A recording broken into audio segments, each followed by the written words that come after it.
এই মুহূৰ্তত আগবঢ়াইছো মৰ্নিং হেডলাইন্স। ৰাজ্যত পুনৰ বৃদ্ধি পালে টোল কৰ। ৫ৰ পৰা ১০% বৃদ্ধি কৰা হ'ল টোল কৰ। ১ এপ্ৰিলৰ মাজনিশাৰ পৰা প্ৰযোজ্য হৈছে এই কৰ।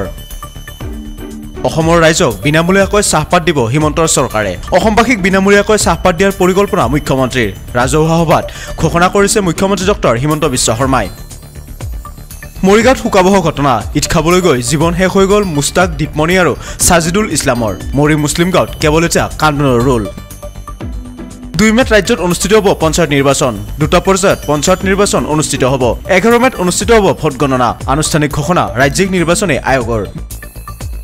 দেশজুৰি বলবৎ হ'ব ৱাকফ সংশোধনী বিধেয়ক। সদনত কালি ৱাকফ সংশোধনী বিধেয়ক গৃহীত হ'ব বুলি মন্তব্য মুখ্যমন্ত্ৰীৰ। দেশে ৭৫ বছৰীয়া দীঘলীয়া সময় অপেক্ষা কৰিছে ৱাকফ সংশোধনী বিধেয়কৰ বাবে। ৱাকফ সংশোধনী বিধেয়কক লৈ ডাঙৰ মন্তব্য মুখ্যমন্ত্ৰী হিমন্ত বিশ্ব শৰ্মাৰ।